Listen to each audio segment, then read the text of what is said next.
Bueno, presento, si os parece bien, presento yo, ¿vale? Pues bueno, vamos, primero va a intervenir Cicconi. Cicconi es investigadora postdoctoral del Instituto de Diagnóstico Ambiental y de CSIC en Barcelona y, bueno, nos va a hablar desde su experiencia y de su experticia en el tema de lo que es los impactos de los PFAS a la salud humana. Los PFAS últimamente se están poniendo muy de moda y muy vigentes porque, aparte de por todas las cosas que nos va a decir Lara, porque han entrado para quedarse en legislaciones de control de agua. Primero, en la legislación de agua de consumo humano y muy recientemente en la nueva directiva europea de aguas residuales. Esto va a implicar un control hasta ahora que no ha habido, por lo menos por parte de la Administración española, y ya veremos los resultados que tiene este control. Lara, pues adelante y muchísimas gracias por habernos acompañado y por haberte decidido a unirte a este pequeño grupo. Vale, voy a intentar compartir la pantalla por primera cosa. ¿Veis la pantalla? Vale, ahora lo voy a Perfecto. intentar a poner en modo presentación. Vale. Vale, pues antes que nada, muchas gracias por invitarme. La verdad es que llevo casi 5 años trabajando con PIFAS y siempre me hace ilusión hablar de ellos, no solo porque son un tema interesante desde el punto de vista científico, pero porque también son una contaminación que puede llevar impacto en la vida de todos nosotros. Y hoy me interesa hablaros un poco de qué son los PIFAS y cuáles pueden ser las potenciales consecuencias para la salud humana. Y aquí he puesto un pantallazo de diferentes noticias que han salido en los últimos años sobre PFAS, porque es verdad que en los últimos años estos compuestos han recibido mucha atención porque se han descubierto en muchos países. Aquí os he puesto muchos países de Europa para centrarnos en algo muy cercano, pero también en Estados Unidos ha habido casos de contaminación que se han ido enseñando en aguas potables. Pero esta es una historia que no ha empezado en años recientes, es algo que ya empezó en los primeros años de los 2000.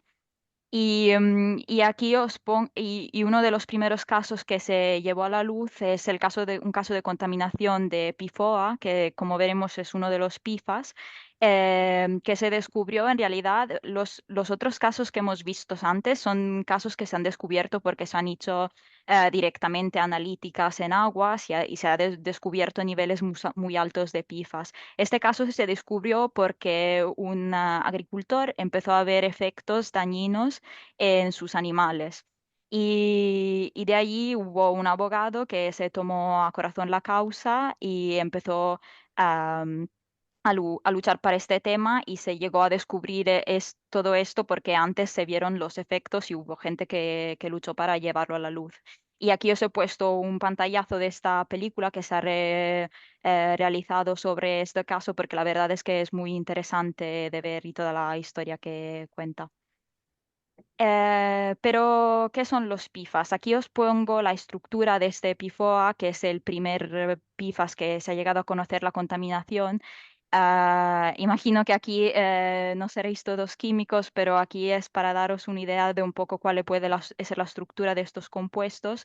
Tienen diferentes átomos de carbonio que luego están conectados a muchos átomos de fluoro. Y esta es un poco la característica de estas moléculas, que tienen muchas unidades de carbonio conectadas a fluoros y esto hace que sean moléculas muy estables. Y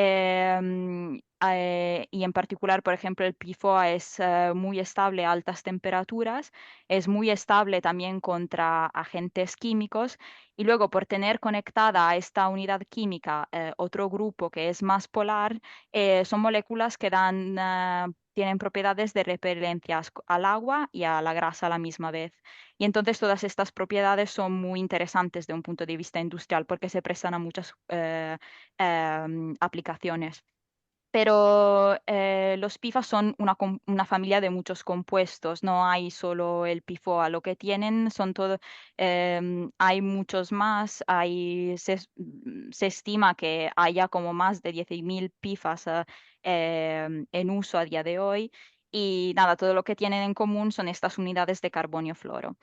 Y como todas estas propiedades son muy interesantes de un punto de vista de tipo de industrial, estos compuestos tienen muchas aplicaciones.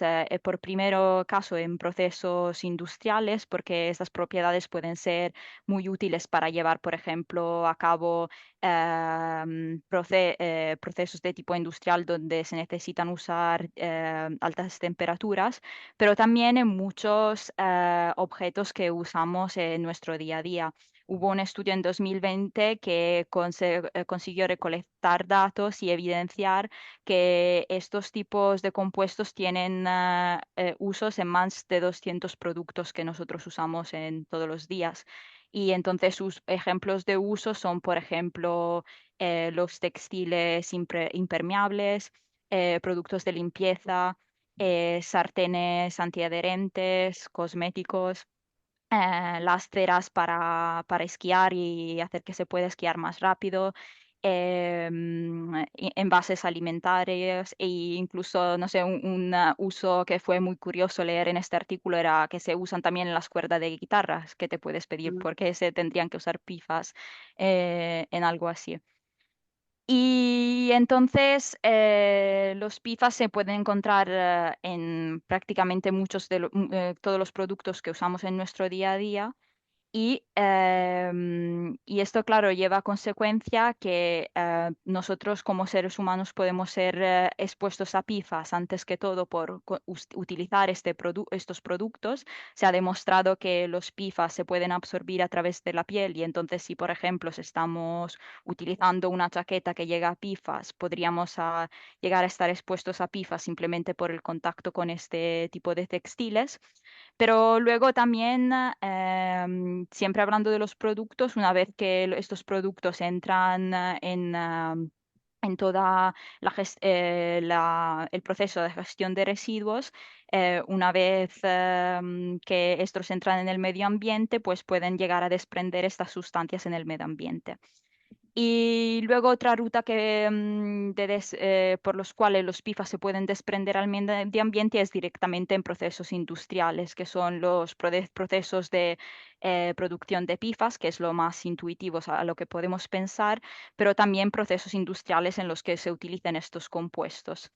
Y una vez que llegan en el medio ambiente, como podéis ver en este esquema, es muy fácil que estos compuestos lleguen a nuestra comida y al agua que bebemos y por esto llegamos a estar expuestos a estos contaminantes. Y, y claro, los PFAS tienen las propiedades que os comentaba antes que hacen que sean muy interesantes de un punto de vista industrial y de aplicaciones en productos de consumo, pero estas mismas propiedades son las mismas propiedades que hacen que estos compuestos sean muy problemáticos, porque como son muy resistentes a agentes químicos y altas temperaturas, pues el primer problema que tenemos es que una vez que estos compuestos entran en el medio ambiente son muy difíciles de degradar porque la mayoría de estos PFAS no se degradan en condiciones naturales y además muchas veces hay que implementar tecnologías complejas o que presuponen costes muy altos. Y, y si hablamos en términos de cómo se eliminan estos compuestos una vez que entran en nuestro organismo, muchos de estos compuestos no se pueden metabolizar. Entonces, lo que pasa es que estos compuestos se eliminan con el tiempo a través de la orina, por ejemplo, pero se pueden quedar en nuestro cuerpo para muchos años. Y dos de los PFAS más famosos que os pongo aquí son el PFOA y el PFOS, y para daros una idea, por ejemplo, el PFOA puede quedarse en nuestro cuerpo una vez que entra casi 2 años, el PFOS casi 3. Entonces, esto hace que los PFAS se clasifiquen como contaminantes persistentes. Em, Luego, el otro problema de los PFAS es que llegamos a encontrarlos en todos lados. Aquí os he puesto este mapa que es de un estudio de un trabajo muy interesante que hicieron unos periodistas en lo que recolectaron en este único mapa. Tenéis aquí el enlace por si lo queréis ir a ver vosotros mismos. Es un mapa interactivo donde han puesto plantas de producción de PFAS conocidas. em, en negro, luego tenéis en violeta utilizadores de PFAS conocidos y luego tenemos en rojo todos los casos conocidos de PFAS y estos son casos para los que tenemos datos. Luego en azul también tenemos casos donde no tenemos datos, pero sí que nos podemos esperar que haya contaminación de PFAS por ser cerca de una planta de producción o de algún tipo de industria que utiliza estos compuestos. Pero claro, los sitios donde no veis puntos no significa que no haya contaminación de PFAS, simplemente significa que no hay datos. Y el problema es que, exacto, se llega a detectarlos en todo tipo de muestra que se analice, porque los encuentran en agua de mar, como también agua de río, en suelo, en aire y en biota. Y, y se llegan a detectar no solo en estas zonas que os enseño en la mapa, pero se ha llegado a detectarlos hasta en el Ártico y el Antártida. Y, y claro, esto también lo vemos igualmente en sangre humano. Este estudio ha recolectado información que hay publicada sobre PFAS en sangre y os pone diferentes compuestos PFAS y en el mapa os enseña las concentraciones con diferentes colores, con diferentes tonos de rojo. Y claramente aquí también veis que vemos que en muchas zonas se detectan pifas en sangre y las zonas negras igualmente aquí no son zonas donde no se hayan detectado pifas, sino que son zonas donde faltan datos. Pero si cogiésemos muestras de sangre de personas que viven en estas áreas, es de esperar que también se encontrarían pifas. Y entonces un poco la conclusión que llevamos de esto es que los pifas son ubicuos, como en todo eh, el planeta, pero también en todas las matrices que podemos analizar. Y luego el otro problema que tenemos con los PFAS es que hay PFAS que bioacumulan. Y para entender esto, nos podemos preguntar quién tiene niveles de PFAS más alto en la sangre, un oso polar o una persona que vive cerca de una planta de producción de PFAS. Y lo que es verdadera y lo que es sorprendente es que, claro, un oso polar que vive muy lejos de las plantas de producción de estos compuestos, muy lejos de los sitios donde se usan estos compuestos, tiene concentraciones mucho más altas de una persona em, que vive en una ciudad lejos de una planta de producción, pero también de una persona que vive cerca de una planta de producción. Y esto es porque los osos polares se encuentran en una posición más alta respecto a nosotros en la cadena alimentar y entonces más subiendo la cadena alimentar vemos cómo estos compuestos se bioacumulan porque no los podemos degradar, no se pueden metabolizar. Y, y claro, como os comentaba antes, hay muchas rutas por las que podemos ser expuestos, entonces todos nosotros estamos expuestos a estos contaminantes y las preocupaciones vienen que la exposición a PFAS se ha conectado a muchos efectos negativos sobre la salud. Y esto se ha hecho con estudios epidemiológicos donde se han cogido voluntarios que tenían diferentes contaminaciones, midiendo las concentraciones en sangre y viendo si tenían una relación con determinadas enfermedades y datos de estudios animales. Y aquí en esta figura, las enfermedades que veis en negrita son las enfermedades para las cuales con el pasar de los años se han llegado a obtener bastante certeza, porque es como que todos los estudios llegan a las mismas conclusiones. Y luego tenemos también otras enfermedades que no están en negrita, para las cuales sí que tenemos estudios que ya evidencian estos tipos de efectos, pero todavía no se ha llegado a una conclusión concreta. Pero como veis, ya las enfermedades con muchos datos incluyen enfermedades bastante preocupantes. Tenemos efectos de desarrollo, efectos que incluyen cáncer. Y uno de los efectos sobre los que os quería llevar la atención son los efectos sobre el sistema inmunitario, porque estos son efectos que para FIFA se ven a concentraciones muy, muy bajas y son los efectos que se están utilizando para establecer en muchos casos límites legislativos, porque se consideran como los efectos que se ven a concentraciones más bajas y entonces si consideramos estos efectos estamos siendo protectivos también para otro tipo de efectos que ya ah, bueno, se verían solo a concentraciones más elevadas. Y para daros una idea de cómo se llega a este tipo de conclusiones, aquí os presento un estudio que se hizo cogiendo muestras de sangre de niños que vivían en las islas Faro, donde se midieron los PIFAs en el sangre de la madre y luego en el niño con 5 años. Y luego se midieron los anticuerpos de dos enfermedades cuando los niños tenían 5 y 7 años. Y en este estudio se vio muy claramente que los individuos que tenían concentraciones de PIFAs en el sangre de la madre o en el sangre del niño con 5 años, tenían concentraciones de estos anticuerpos muchos más bajas. Y, y, y nada, y entonces esto es uno de los ejemplos de los estudios de los efectos más preocupantes para los PIFAs.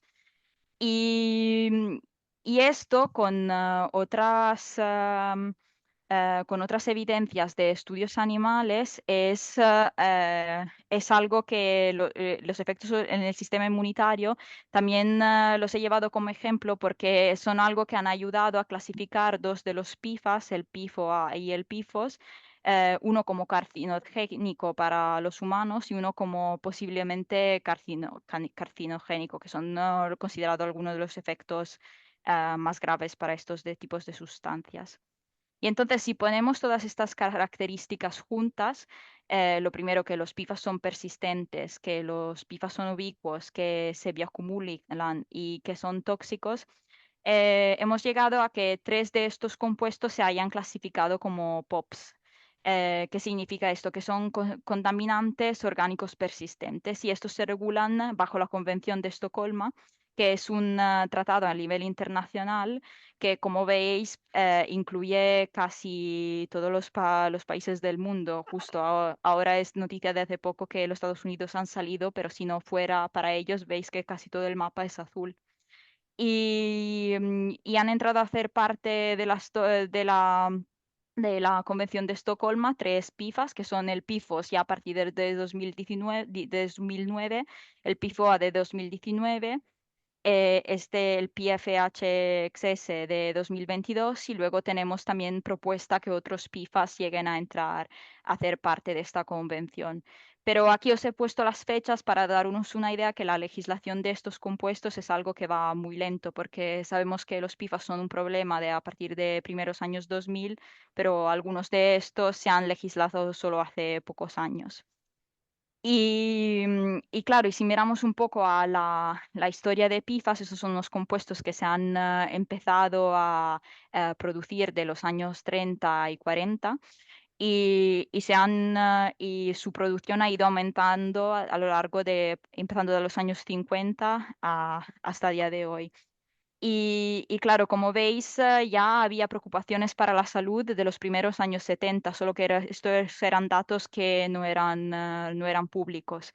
Y una vez que estos datos empezaron a ser públicos en primeros años 2000, pues empezaron a tomar medidas de reducción de uso de estos compuestos y legislación.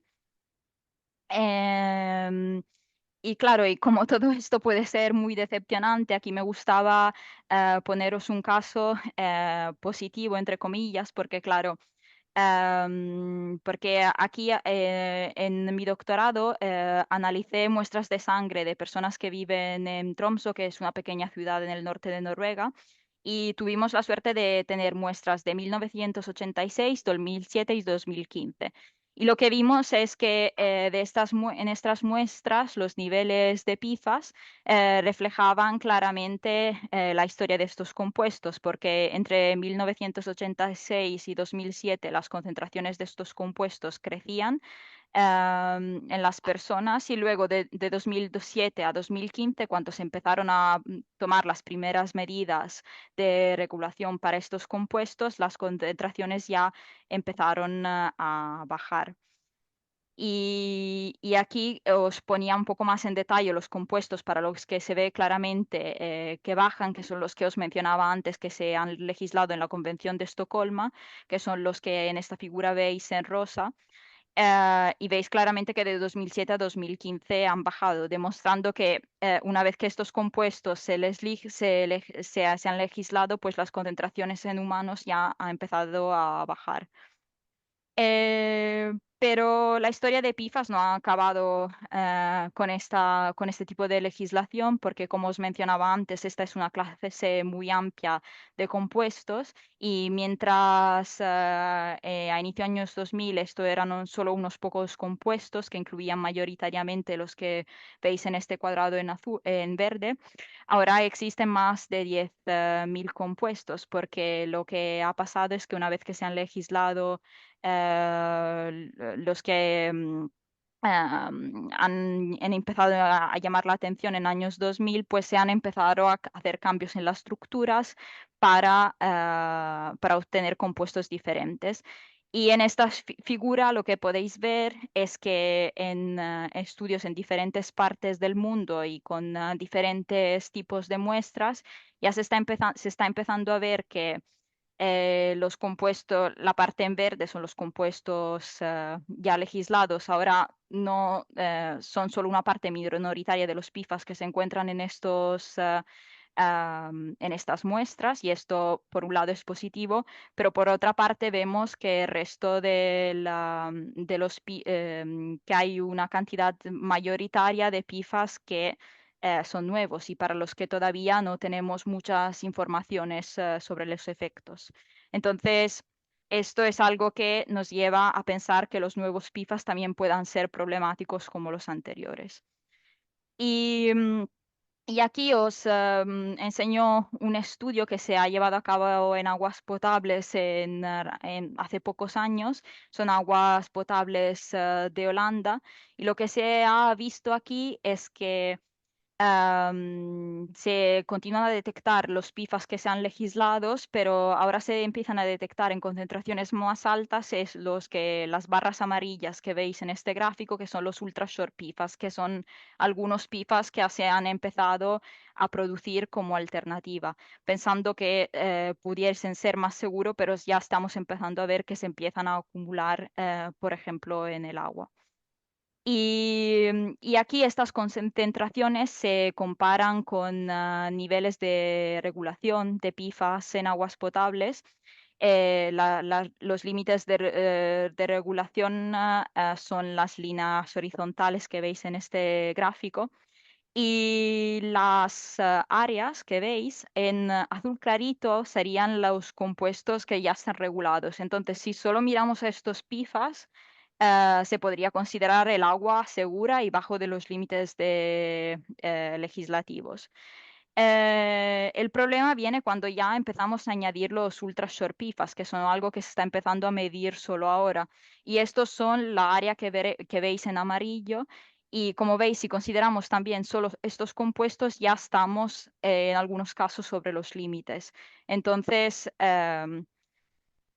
de esto han nacido nuevas preocupaciones para los nuevos PIFAS, y ahora en la Unión Europea estamos en el proceso de valorar si se pueden regular los PIFAS como una clase. Esto ha sido una propuesta de 5 países europeos que en 2000 23 han propuesto de regular los PFAS no como compuestos individuales, más hacer algo más ambicioso de regularlos como una clase entera. Pero claro, este es un proceso muy lento porque después de la propuesta, esta propuesta se tiene en Europa se ha tenido que abrir a comentarios de todos los actores que se pueden ver involucrados por esta propuesta, a ciudadanos como productores y utilizadores de estos compuestas, y se han recibido miles y miles de comentarios a los que se tiene que responder uno a uno. Y entonces ahora están en la fase de discutir con los diferentes sectores productivos que utilizan PFAS para ver si se pueden pactuar algunos tiempos de esperas para el utilizo de PFAS en algunos sectores industriales. Y entonces esta propuesta probablemente no será efectiva antes de 2026-2027. Y nada, como podéis imaginar, este tema no se concluye con lo que he hablado hoy, es un tema muy amplio y con algunos investigadores durante mi doctorado hicimos un podcast donde hemos hablado de diferentes temas relacionados a PFAS y entonces aquí me gustaba dejaros el QR por si queréis saber algo sobre otros aspectos de este tipo de contaminación. También porque el primer episodio es sobre agua potables, entonces como estáis abarcando ahora este tema, igual puede ser de interés. Y con esto, nada, estoy dispuesta a responder si tenéis alguna pregunta y si nos viene ahora y os viene alguna duda más adelante, me podéis contactar por mail. Pues muchas gracias, Lara. No sé si alguno de las compañeras tiene alguna pregunta. Pues Sí, sí, yo tengo una. Cuando has mostrado los mapas de distribución de los Ujú. PIFAS, me ha llamado la atención que había una zona, concretamente que es Groenlandia, que estaba totalmente marcada, muy marcada. Sí, claro, Un rojo es... muy intenso para determinados, Ujú. y siendo una zona teóricamente muy despoblada, pues Claro, el tema es que aquí el tema es lo que os comentaba, que los PFAS, por el tema de ser muy persistentes, pueden llegar a todos los sitios, porque una vez que entran en el agua, por ejemplo, aquí en España, porque a lo mejor hay algún uso de PFAS, luego no se degradan y entonces empiezan a distribuirse por el comparto acuático y a través del aire llegan también a zonas remotas. Y en Groenlandia en particular, aquí en estos mapas son concentraciones en sangre humana y en Groenlandia la población tiende a consumir mucho pescado y cetáceos, que estando más arriba en la cadena alimentaria es un poco como los osos polares, tienden a bioacumular este tipo de contaminante y entonces por eso tienen concentraciones muy altas. Vale, Erika, vale. O sea claro, que Vale. pescado grande ya no Sí, comemos. exacto, el pescado Entre el grande. mercurio y eso, ya. Con permiso. estaba Erika, perdona. Sí. Vale, una preguntilla sobre todo por la nueva legislación, ¿no? Que también ha dicho Coldo al inicio de la presentación, por hacer un recordatorio así sencillo en poco tal, ¿cuál es la obligación con relación a PIFAS que tiene que poner en marcha las administraciones, ¿no? O sea, si ahora Ujú. podemos, me imagino que sí, ¿no? Empezar a pedir la información de contaminación por PIFAS, no sé si todos o unos cuantos, y comprobar pues que no superan determinados umbrales o como está. O sea, es un poco para saber cuál es la situación actual de control, aunque queda mucho por trabajar y si nos basamos en la historia de la directiva REACH, ¿no? Y de cómo la industria ha conseguido quitar un montón de sustancias tóxicas de la legislación, pues con esto va a intentar pelearlo, me imagino que también. Pero bueno, al menos qué herramientas actuales tenemos. Ya, sobre esto, a ver, yo nunca me he ocupado de aguas potables, entonces no estoy muy al día sobre este tipo de, sobre esta legislación en particular. Pero claro, imagino que con esta legislación a nivel español como de diferentes países se tendrán que empezar a tomar muestras y ver si los niveles son los que son o no. Pero Si no quieres sé puedo, si en quieres puedo particular responder. cómo se... Sí, vale, Si quieres puedo perfecto. responder yo. Mm. Esto en el agua potable está traspuesto, la directiva del 2022 incluía ya, la nueva directiva del 2022 incluía el control de 20 pifas. Esto está puesto en el nuevo Real Decreto de España, que es el Real Decreto 3/2023, y desde 2024 en España se tenían que estar valorando por parte de las administraciones públicas, se tenía que estar valorando el pifas en agua potable. No se hizo. Desde este año estos límites no solamente se tienen que estar valorando, sino que sirven como valores paramétricos, es decir, detecciones superiores a lo marcado en el anexo para los para 4 pifas en concreto, y luego se va a extender a 20, deberían suponer cortes en el suministro, en el suministro de agua. No es probable que esto ocurra mucho en España porque la directiva permitía dos tipos de niveles, no establecía un límite concreto y estricto, sino que establecía como una especie de intervalo de niveles.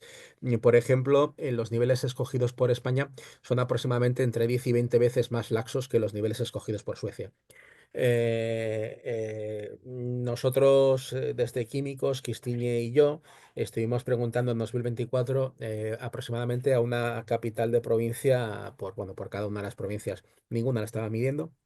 Y ahora lo poco que podemos ver cuando hemos hecho algún tipo de muestreo es que todas las analíticas están dando cero. Ya veremos cuando aparezcan los resúmenes, que esto aparecerá en el 2026. A ver cómo vas. Ahora mismo solamente nos consta que ha habido un caso muy reciente en Mollet del Vallès que ha significado el que no se pueda utilizar un nuevo zona de captación de aguas subterráneas por exceso de PFAS. Esto es lo que es.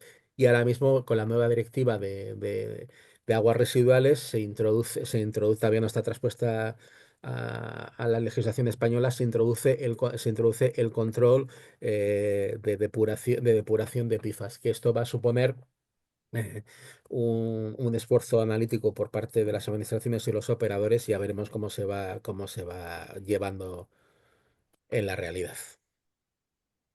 Si hay alguna pregunta más para Lara. ¿Yo puedo? Hola. Sí, Hola, Jorge, sí. tira para adelante. Vamos a ver, Lara, mira, desde mi más profunda ignorancia, ¿de qué forma se pueden producir los PIFAS? O sea, ¿qué es lo que genera la creación de los PIFAS? Los PFAS se producen solo por vía industrial, no hay procesos naturales que produzcan estos compuestos. Siempre tiene que ser a nivel industrial de reacciones químicas, entonces esto no es algo que pasa por nivel natural. Y hay dos procesos mayoritarios para producir estos compuestos. Uno es a ver, es que ahora en castellano yo me confundo con los términos, pero es la electrochemical fluorination y lo otro es, ay, ahora no me viene el nombre. Pero bueno, hay dos procesos diferentes. De uno produces como una mezcla de compuestos y luego la tienes que purificar, y otro es como más específico y ya produces el producto que tú deseas. Pero son todos procesos de tipo industrial. Ujú. No hay forma de evitar que esos procesos cambien o se eliminen. No, porque estos procesos están pensados para producir estos compuestos, para poderlos luego utilizar en productos como en procesos industriales, algo que la industria quiere, porque estos compuestos tienen propiedades que son útiles para muchos procesos y industrias. Entonces, claro, luego lo que se está empujando a nivel legislativo es que se intente hacer investigación para producir compuestos químicos que igual puedan ser utilizados para obtener el mismo tipo de aplicación en productos de consumos, pero que no sean PFAS. y que no tengan propiedades tóxicas y que no tengan las mismas propiedades de los PFAS, pero es algo que por primera cosa es muy difícil porque son propiedades que ya por sí hacen que estos compuestos tengan unos problemas y por segunda parte es algo en lo que la industria al momento no está invirtiendo mucho porque em, les interesa producir estos tipos de compuestos y nadie se lo impide. Gracias. Mm, mm, Sí, da una sensación un poco terrible, ¿no? Y es que siempre llegamos tarde y no existe para nada el principio de precaución con ninguno de los procesos industriales que se ponen en marcha. Eh, en fin, somos un poco los pepitos grillos, pero es que es verdad, ahí está, ¿no? Cuando hemos creado un problema muy grande que es muy difícil de solucionar, porque por una parte se está invirtiendo cantidades millonarias en investigación de este tipo de productos mm, y luego se tienen que invertir cantidades mil millonarias para intentar controlarlos. Es algo... Brr. ujú. Sí, no es solo controlarlo, también hay un reporte, si queréis os puedo pasar el enlace, pero que calcula los costes a nivel de sanidad pública que tienen estos compuestos, porque claramente si toda el agua que bebemos está contaminada, es más fácil, hay más probabilidad que desarrollemos enfermedades conectadas a los PFAS y esto supone también un coste ah, para la salud pública. Y entonces, claro, es bastante preocupante. Y desde un punto de vista del principio de precaución, es un poco lo que entiende abarcar esta nueva legislación a nivel europeo, pero claro, es algo que es muy ambicioso y todavía no es dicho que se apruebe. O sea que estamos en lo Y de siempre. Por ganar eh, dinero, la vida humana no importa, el planeta no importa y no pasa nada. Es ya curioso. es esto un poco la impresión que da, eso es muy triste. Bueno,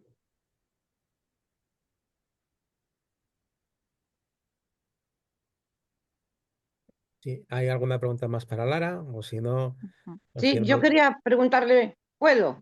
Sí, hombre, por Dios, Ana, tira para Sí. adelante. Hola Lara, muchas gracias por tu exposición. Yo quería preguntarte una cosa, por la diferencia tan grande de concentraciones entre el norte y el sur, Ujú. ¿se bioacumula en tejido graso? No, en realidad son diferentes de otros tipos de contaminantes porque tienden a bioacumular, son compuestos muy afines a la propiedad, a las proteínas de la sangre y entonces tienden a acumularse en esos órganos donde se acumula la sangre. Entonces, por ejemplo, se pueden, cuando se estudian en animales, por ejemplo, se tienden a estudiar en hígado porque el hígado es un Ujú. órgano donde se acumula la sangre y nada, se acumulan en sangre y de hecho por esta misma razón cuando se miden en humanos los medimos en sangre. Vale, muchas gracias. Ujú. ¿Alguna más anima?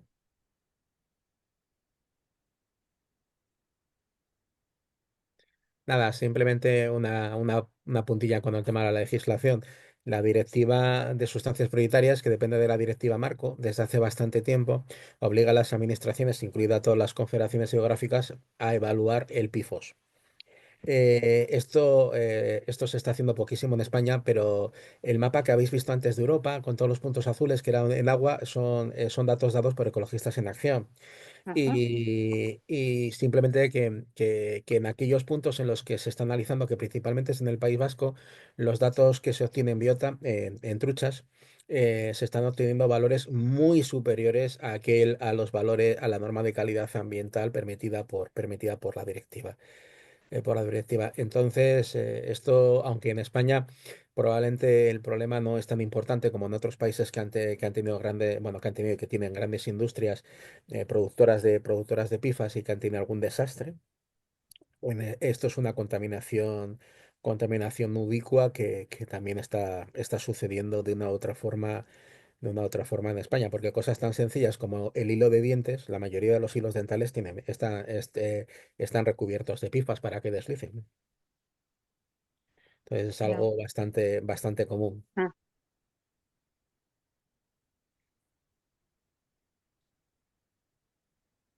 Pues si no hay nadie más y tal, si quieres, Lara, hacer una breve intervención para terminar y te agradecemos con todo el corazón que hayas compartido unos minutos con nosotros. No, muchas gracias a vosotros por invitarme.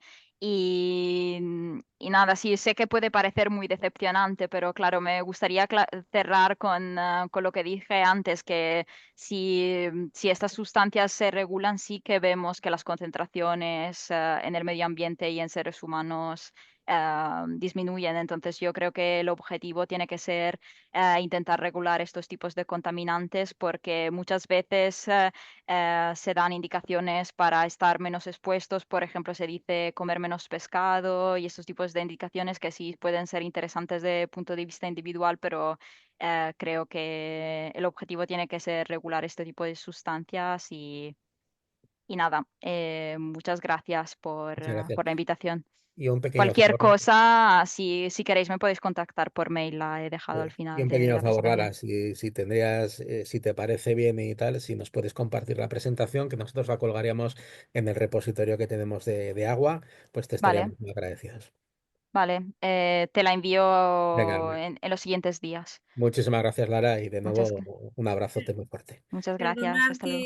que intervenga en el último momento, pero con lo último que está diciendo Lara, lo que me aparecía es, mm, por un lado, efectivamente, si se regularan tendríamos menos contaminantes, pero se está trabajando algo en cuáles son las alternativas para no utilizar PFAS, porque claro, lo que suele argumentar la industria o la agricultura Mm. es no tenemos una alternativa, por lo tanto tenemos que seguir usándolo.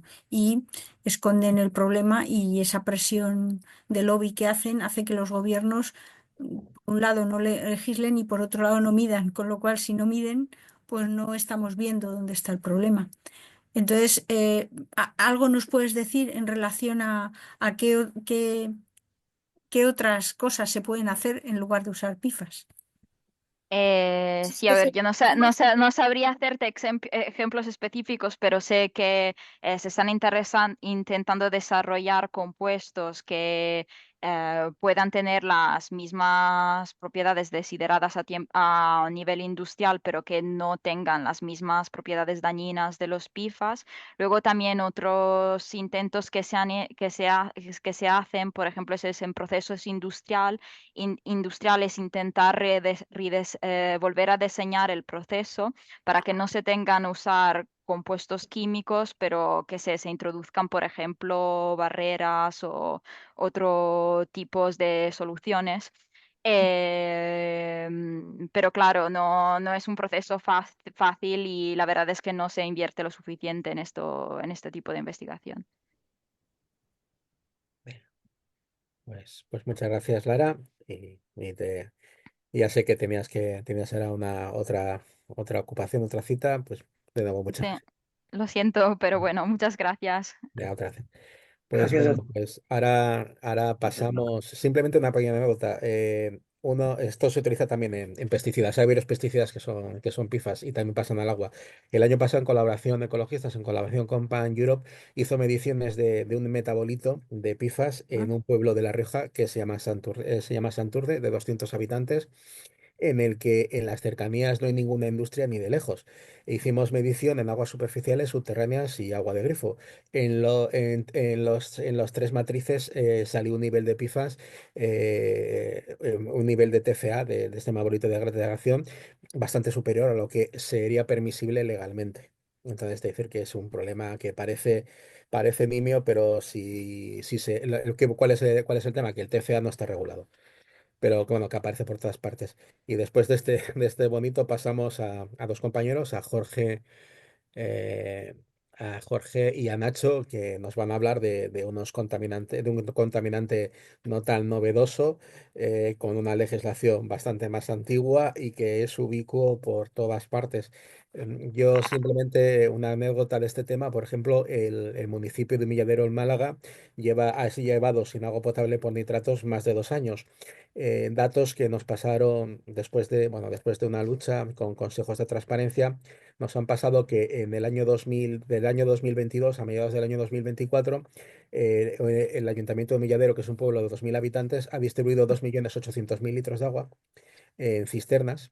Se han gastado 190.000 euros en el agua en las cisternas y han hecho una estación de tratamiento de aguas potables, o sea, con una de osmosis inversa, que se han gastado 600.000 euros, que nunca la han puesto en funcionamiento. Por dos razones: porque tienen unos niveles muy bajos en los depósitos de abastecimiento, y porque de repente se han dado cuenta de que una zona con escasez de agua, la osmosis inversa tira directamente al suelo más de un 30% del agua que entra. Ujú. Entonces, eso es un panorama de que la contaminación genérica pues ataca por todos lados y también al bolsillo. Y Jorge y Nacho, distribuiros como queráis, empezad como el que queráis vosotros y estamos muy atentos, y muchas gracias por vuestra lucha. Vale, Lo que gracias, Javi. quieras, Nacho. ¿Tú mismo empiezas? Sí. A ver, os cuento cómo lo hemos planteado Tony y yo. Lo que vamos a hacer es un repaso a lo que es la situación de la contaminación del agua por exceso de nitratos en España. Entonces, yo que no me considero una persona experta, sí que soy muy constante y ordenadico. Entonces, lo que he intentado hacer es hacer una síntesis lo mejor que he sabido, y con Tony, como él controla más de la parte técnica, va a especificar, digamos, en los aspectos que tienen más que ver con la sustancia en sí misma y otras cuestiones que surgirán, que evidentemente, Tony, me vas a complementar en lo que te apetezca con total libertad y autonomía. Lo primero, daros las gracias al área de agua de Ecologistas en Acción. Y yo, tal y como me lo he organizado, la idea que llevo es como dividir en 4 partes, no hablar más de 10 minutos, una cosa así. Primero, el darnos cuenta de que es un problema ya estructural, ¿vale? O sea, que no es un problema residual ni localizado en un lugar concreto, es un problema de todos y en todas partes. Los impactos más clave que hay, tanto ambientales como de salud humana, y sobre todo, no tanto la parte de datos, sino la parte de luchas. Lo que estamos haciendo, lo que se ha conseguido, lo que tenemos por delante y conclusiones o caminos que desde mi punto de vista estamos dando o podemos dar. Entonces, lo primero, los nitratos ya sabemos que son uno de los principales problemas de contaminación del agua en España, sobre todo en las zonas donde hay alta presión agrícola y ganadera, que es prácticamente ya toda la península. Es así. Los datos alarman. Ecologistas en Acción y en concreto Coldo y Quistiñe sacaron un informe hace menos de un año en el cual, recogiendo datos del propio Ministerio de Sanidad y del Ministerio para la Transición Ecológica y el Reto Demográfico, pues ya se señala esta contaminación de origen difuso de las masas de agua superficial y subterráneas es un problema totalmente extendido en prácticamente todas las cuencas españolas. Por dar algún dato, de 2023, que es el último informe que tenemos del Ministerio para la Transición Ecológica y el Reto Demográfico, el 22% de las masas de agua subterránea están contaminadas por nitratos, mucho más en comunidades autónomas y en lugares concretos de Castilla y León, de Cataluña, de la cuenca del Guadiana y otros, y se está superando de manera extendida el límite legal de 50 miligramos por litro en más del 30% de los pozos. Esto como dato general. En el informe tenéis muchísimas más especificidades, ¿vale? Se han hecho controles analíticos desde de los últimos años. Se dice que el 11% de las aguas superficiales están contaminadas por nitratos con concentraciones superiores a la normativa. En las aguas subterráneas asciende al 37%. Yo no me quedaría tanto en los datos, sino que son importantes, ¿eh? O sea, los datos están ahí, sino es general. Este problema ya es extendidísimo y es gravísimo.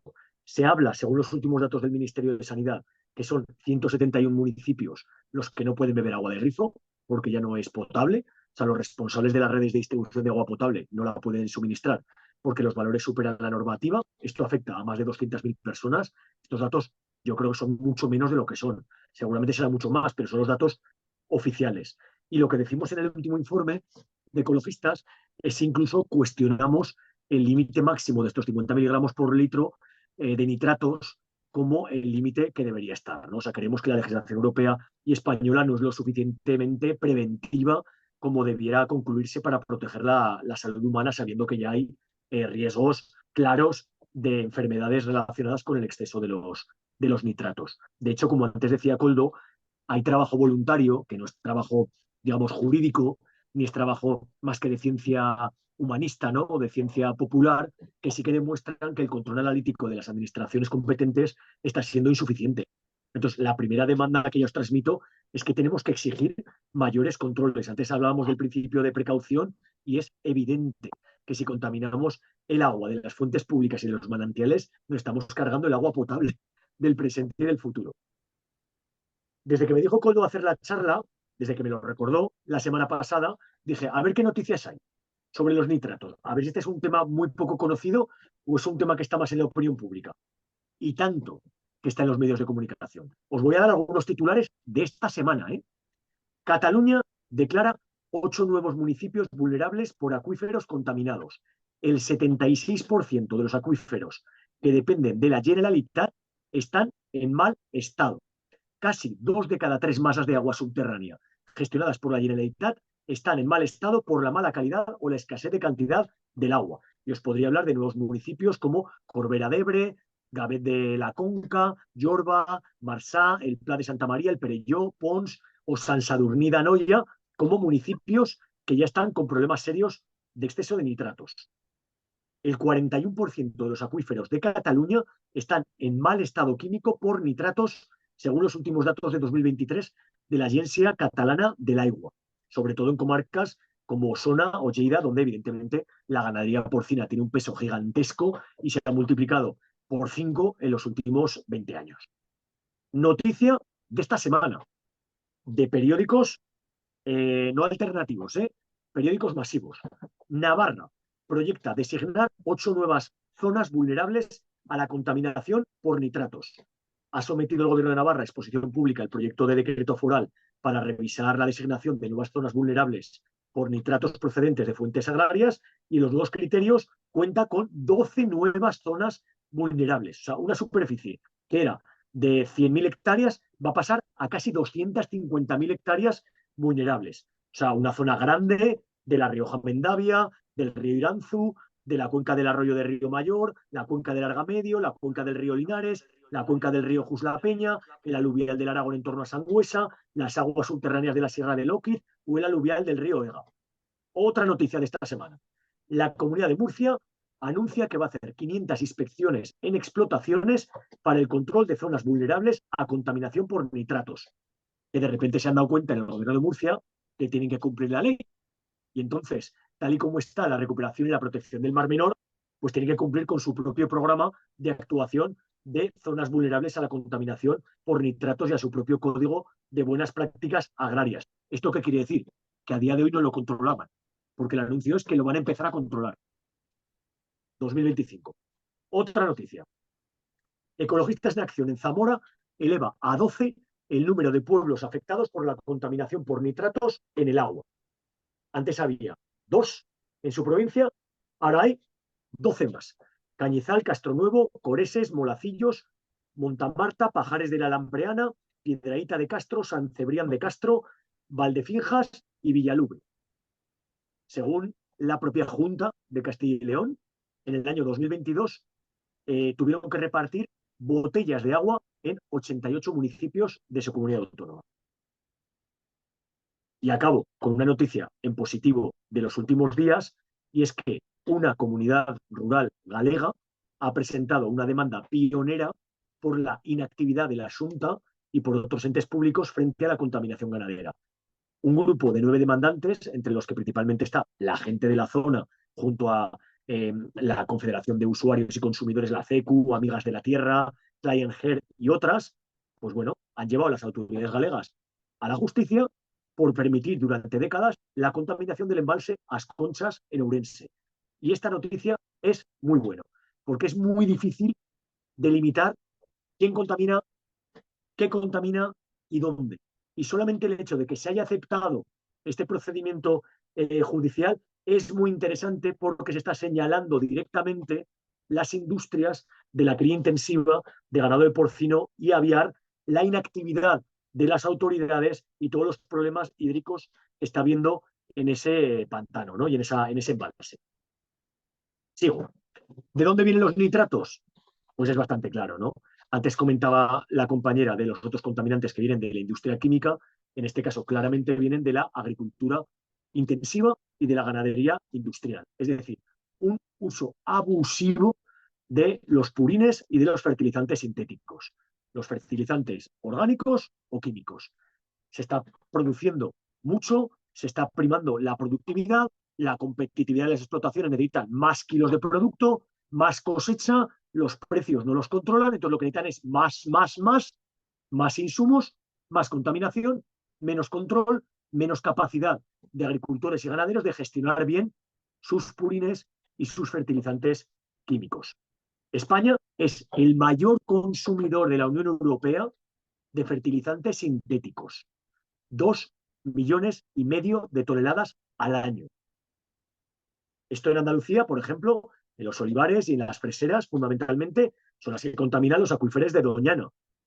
La propia FAO, que no es precisamente Ecologistas en Acción, la Organización de las Naciones Unidas para la Agricultura y la Alimentación, ya lleva recomendando desde hace prácticamente un siglo, desde 1960 ya publica informes, recomienda la disminución del exceso de fertilizantes y sobre todo la alternativa en agricultura, promover la rotación de cultivos, utilizar leguminosas que son las que fijan nitrógeno. De esto hablará luego mucho más Tony.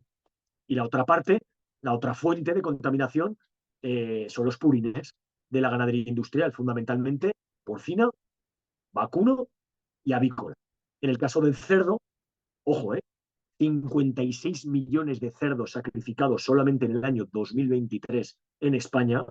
Solamente en Aragón se sacrificaron 4 veces más cerdos que personas vivimos aquí, pues cada uno de estos cerdos genera 4 veces más de purines que un humano, de todos los residuos que podemos generar. O sea, es como si solamente con el porcino añadiéramos 224 millones de personas cagando a nuestra red hidrológica, cagando y meando. Sobre qué son los nitratos, si os parece, por agilizar, te lo voy a dejar todo a ti, ¿vale, Tony? Tenía una parte yo como de explicación, pero como tú luego lo explicas en tu presentación y lo explicas súper bien, si te parece toda esa parte te la dejo a ti. Segunda parte, impactos. Evidentemente, hay impactos ambientales en el agua y en los ecosistemas, provocan fundamentalmente el exceso y el abuso de nitratos, eutrofización de los ecosistemas, o sea, básicamente es que pierden la vida por la proliferación de algas tóxicas, muere la fauna, muere la vida en los ríos. Ya en 2021, hubo un estudio de Nature que vinculaba que 8 de cada 10 de los casos de eutrofización costera global venía del exceso de nitratos agrícolas transportados a través de los ríos. Ojo, y aquí en España tenemos el ejemplo más claro, que es el del Mar Menor. Ese ya lo conocemos todos, pero no es el único. Aquí en Aragón tenemos problema en la laguna de Gallocanta por los purines de granjas avícolas, en el río Ulla en Galicia también por problemas de exceso de purines, etc. ¿Esto qué supone? Yo aquí tampoco voy a entrar mucho, que luego Tony especificará más. Problemas de salud. Si ponemos en riesgo el agua potable, pues al final tenemos gente que no puede beber el agua de grifo. Tenemos más de 200 municipios en España con gente que ha dejado de beber agua del grifo, que bebe botellas o agua en cisternas. Un derecho básico elemental, como el derecho a beber agua, no lo tiene un montón de gente en España. Segundo, los nitratos se transforman en nitritos y en nitrosaminas. Y estos compuestos ya está demostrado que están vinculados a cánceres. Esto lo lleva la Organización Mundial de la Salud diciendo en informes desde hace un montón de años. Cáncer colorectal, tiroides, malformaciones fetales. Un reciente estudio del IDAE-CSIC de 2021 en Cataluña, del Instituto de Diagnóstico Ambiental y Estudios del Agua, hallaba nitrosaminas cancerígenas en 3 de cada 10 aguas analizadas de Cataluña. Y luego otra enfermedad que causan directamente es el síndrome del bebé azul o metahemoglobinemia, ¿vale? Que estos son casos pues, que en España hay muchos, ¿no? En España, en Rumanía, que vienen pues, por agua contaminada, ¿no? De nitratos. Tercera parte. ¿Qué estamos haciendo Ecologistas en Acción y otras muchas organizaciones, afortunadamente la mayoría de nosotras agrupadas? Fundamentalmente en varias líneas. Una, denuncia legal, presión política e institucional. Sabedores de que España incumple la normativa europea, estamos denunciando los casos de infracciones a la Unión Europea. Hemos llevado varios casos ante la Comisión Europea por la inacción del Gobierno de España. Ya ha habido 3 sentencias del Tribunal de Justicia de la Unión Europea por incumplir la directiva de nitratos. En 2022 creo que fue el último expediente de la Comisión Europea por inacción en concreto de las autoridades competentes de Castilla y León, Castilla-La Mancha y Murcia. Y esto al final, pues bueno, pues es una llamada de atención, una solicitud para rectificar y una amenaza de multas. Aquí ya sabéis que siempre en los procedimientos infractores europeos hay una negociación, no es exactamente una sentencia condenatoria como si fuera un juicio contra cualquiera de nosotros, ¿no? Es un procedimiento que es mucho más político. A nivel local, otras acciones judiciales, querellas contra administraciones que permiten vertidos ilegales, da igual que sea en Cataluña o que sea en Castilla-La Mancha. Por ejemplo, en 2021, junto a Greenpeace, denunciamos 28 macrogranjas de Cuenca por verter purines sin control. En Navarra, apoyamos una querella de la plataforma Ríos Limpios contra la Confederación Hidrográfica del Ebro por permitir la contaminación en el río Aragón.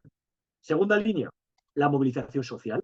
Hemos empezado el año con una concentración en Toledo por la moratoria de la Junta de Castilla-La Mancha frente a las ampliaciones y nuevas instalaciones ganaderas industriales, y recientemente, el pasado 22 de marzo, tuvo lugar una manifestación bastante multitudinaria en Valladolid por la inacción de la Junta de Castilla y León.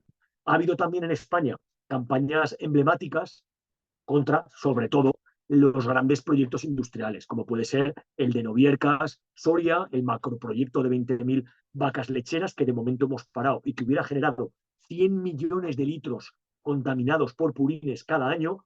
En Sigüenza, en Guadalajara, también conseguimos denegar en 2023 una granja de 7.000 cerdas reproductoras. En Caparroso, estuvimos el pasado verano con varias personas que estáis aquí en este webinar en la ecomarcha en bicicleta de Ecologistas en Acción, y todo esto lo estamos trabajando en alianza con otras organizaciones, con Greenpeace, con WWF, con Sea Over Life, con Amigas de la Tierra, con personas veterinarias, con colectivos más pequeños, plataformas vecinales, e intentamos agruparnos en la coordinadora Stop Ganadería Industrial, y recientemente también en el ámbito europeo. Si tenéis interés en esto, pues bueno, ya está habiendo contactos, reuniones en diferentes lugares. Estuvo Tony en Bruselas, va a haber pronto otra reunión en mayo en Valencia, a la que espero asistir yo, y bueno, pues se intenta organizar el movimiento para que desde el ámbito local, en el ámbito municipal, cualquier asociación vecinal pueda organizarse. A nivel autonómico podamos, por ejemplo, pedir moratorias como la que se aprobó en Castilla-La Mancha, aunque luego se ha terminado, cambios en la política agraria común a nivel europeo, etc. Y lo tercero, ¿qué es lo que hacemos? Que antes se preguntaba cuando hablábamos de los PFAS. Intentar encontrar alternativas. Desde Ecologistas en Acción nosotros fomentamos la agroecología. Intentar que haya otras formas de producir, otros modos de consumir. Intentamos que haya otras políticas públicas, como las moratorias, la reforma de la PAC, y sobre todo una parte con la que yo quiero concluir, que para mí es muy ardua, y yo a nivel personal estoy absolutamente comprometido, implicado e incluso esperanzado, es intentar ir de la mano con cada vez más personas profesionales del sector primario. Quiero acabar con esto, ¿por qué? Porque desgraciadamente, si el origen de estas contaminaciones proviene del sector primario, de la agricultura y de la ganadería, solo con las personas que se dedican a la actividad de producir alimentos seremos capaces de construir alternativas masivas, populares, transformaciones potentes. Desgraciadamente, no hay relevo generacional en el campo. Desgraciadamente, la gente que hay es con la que tenemos que contar, y desde luego hay gente que se incorpora, gente joven y no tan joven, a la agricultura, a la ganadería, gente que está haciendo las cosas bien. Mañana mismo organizamos un evento en Zaragoza y vamos a hablar precisamente con personas de muchas edades, de diversas procedencias, que están haciendo las cosas muy bien a nivel de agricultura y ganadería ecológica, transhumante, pastoril, regenerativa, venta directa, de kilómetro cero, etcétera. Hay gente que hace las cosas bien, pero todavía tenemos mucha gente que es parte del problema y al mismo tiempo es muy frágil y muy vulnerable ante los envites que puedan venir. Acabo ya con unas conclusiones. Yo considero, como os decía antes, que el problema de la contaminación de los nitratos es un problema estructural, causado por un modelo en crisis de partida. Una agroindustria que nos vende eficiencia, pero que siempre externaliza los costes. Contaminan el agua, destruyen ecosistemas, se cargan la biodiversidad tampoco generan un medio rural maravilloso porque la despoblación nos está atajando y está poniendo en riesgo nuestra salud. Entonces, estamos en un sistema que lo único que hace es acumular beneficios en manos privadas y todos los costes van a lo común y a lo público. Entonces, todas las alternativas requieren valentía política para aplicar la ley, que en el caso de los nitratos sí que la tenemos, y lo que tenemos que exigir es que se sancione a los que contaminan y que acabe la impunidad, y esto entronca con lo que os decía antes del informe de Ecologistas en Acción, de reclamar controles más intensos, de exigir que el Real Decreto 3/2023, que antes comentabas, Coldo, de agua de consumo humano, sea más estricto en cuanto a los límites máximos que se permiten de nitratos en el agua potable, que no nos vale ya esos 50 miligramos por litro, que creemos que tiene que ser más exigente y que todas las legislaciones que vengan de contaminación ambiental incluyan la reducción del uso de abonos nitrogenados. Todos, desde la estrategia de la granja a la mesa de la Unión Europea hasta cualquier legislación estatal o autonómica que tenga que ver con nuevas instalaciones industriales que amplíen la cabaña ganadera en España. Por último, nuestra línea no puede ser de otra manera. Tiene que ser reforzar alianzas, no solamente con organizaciones ambientales. Aquí estoy dando mi opinión personal, ¿eh? Ya sabéis que este es un debate muy rico en matices, muy interesante. Yo creo que es fundamental que en el sector primario, que en el sector científico, universitario, vecinal, muy diverso, seamos capaces de permear nuestros discursos, de estar, de ser pueblo, porque con la gente del rural o estás y te reconocen como un igual o no hay manera de convencer a nadie. Creedme que llevo muchos años viviendo en un pueblo pequeño y muy implicado, como otros muchos que estáis aquí, en redes rurales. Y lo fundamental es estar. Y cuando estás ya y te reconocen como una persona más de la vecindad a la que escuchar y a la que respetar, entonces ahí sí ya empiezas a hablar de cómo cambiar el riesgo de gestión de las riadas, por deciros algo que toca a mi pueblo, ¿no? A 9 euros. O cómo hablar de una transición agroecológica. O cómo organizar un mercado local en tu comarca. Solo entonces lo puedes hacer con cierto éxito. Así que nada, acabo ya en esto comentando un tema que hemos tratado justo esta mañana, que me he conectado a la presentación de una encuesta que se llama Europe Talks Farming, que le ha hecho una organización internacional que se llama More in Commons. Antes he movido por ahí el enlace al documento. Me ha parecido súper interesante. Yo hacía tiempo que no veía una muestra tan grande de encuestas, de entrevistas a 600 agricultores y ganaderos españoles. Y todo lo que he dicho en mi parte final se constata con los datos extraídos. Es decir, el sector primario de agricultores y ganaderos totalmente masculinizado y envejecido, en el cual jóvenes y mujeres son agentes clarísimos del cambio a todos los niveles. O sea, claramente las respuestas de personas jóvenes y de mujeres son muy distintas a la de la gran mayoría de hombres jefes de explotaciones, que son las personas a las que han entrevistado, pero es fundamental que consigamos hacer entender a la gente del campo que sus problemas no son la ampliación de derechos y libertades en nuestra sociedad, como desgraciadamente los discursos de ultraderecha intentan meter y las noticias falsas y tal. La gran mayoría de los problemas que tiene la gente del campo son los propios de un modelo agroalimentario capitalista controlado por muy pocas manos, donde agricultores y ganaderos ni pinchan, ni cortan, ni controlan lo que producen, ni los insumos que necesitan, ni los fertilizantes que utilizan, ni cómo gestionar los purines, ni los precios a los que venden, ni los mercados a los que lo llevan. Entonces yo creo que por ahí, por temas de salud y por temas de soberanía, es por donde tenemos que caminar en los próximos años. Así que si os parece, acabó solamente con un dato esperanzador. El Eurobarómetro del 2023 dijo que 3 de cada 4 españoles apoyan reducir la ganadería industrial. Así que con esos mimbres nos toca canalizar esa fuerza. Gracias. Muchas gracias, Nacho. Pues Tony, todo tuyo cuando quieras. Vas a compartir, ¿no? Sí, voy a compartir, a ver dónde lo tengo. Abajo, abajo, Vaya, hombre, abajo. aquí, a ver, aquí. Ya. Y ahora, a ver cómo quito esto para poder dar la presentación que me lo tapa la barra. A ver si la puedo quitar la barra. Ah, vale, esto ya sí. Eh,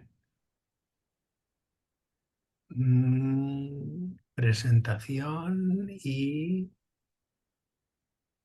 Vale. Tony, creo que es mejor que lo Pero, abras primero en tu ordenador y luego ya le des a compartir pantalla, y cuando ya lo tengas está, abierto ¿no? en tu ordenador. Bien. No, Pero ya está, ahora vemos, ya está abierto. No, no está pero Bien, abierto. no, bueno. no No, lo Tony, no vemos, no está lo vemos, abierto. Tony. ¿Lo veis? No, estamos viendo No, lo que es en documentos, el listado. sí. Dale, Y dale, Tony, entonces, a a ver, dejarle compartir campaña, abre la presentación en tu ordenador y le vale, das a abro la compartir pantalla. presentación, Yo creo que perfecto. será Como mejor Una ves, así. vez es que la que, hayas abierto, vuelves a darla y seleccionas. Eso es. vale, ya la he abierto. Y ahora compartir. Sí, pero ahora una vez abierta no puedo, no, Sí. me habéis desaparecido. No, estaremos en una esquinita.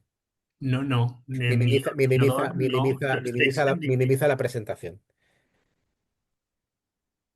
A ver, vamos a ver. Ahora no, pero efectivamente. Ah, vale, ahora. Eh, ¿Habéis desaparecido? No, estamos aquí. Ahora. Estamos. Y ahora, en teoría, sí, ¿no? No. Ahora tienes que darle, no estás compartiendo nada, tienes que darle a compartir. Vale. Ahora sí. Ahora, Ahora, debe salir, sí. ahora, todo Ahora tope. ponlo en pantalla Bueno, completa y como ya veis, estaría. soy un poquito nuevo No te en preocupes, esto, en ¿eh? los boomers nos tenemos que unir en nuestra Vale, torpeza. perfecto. Bueno, en primer lugar, gracias por la confianza que creo que no merezco, porque bueno, yo básicamente Ah, para que no soy un mereces. activista prácticamente recién llegado a esto y bueno, sí que es verdad que nos hemos metido a muerte con el tema tanto de los nitratos como de la ganadería industrial y recientemente con la segunda fase de la ganadería, que son las plantas de biogás.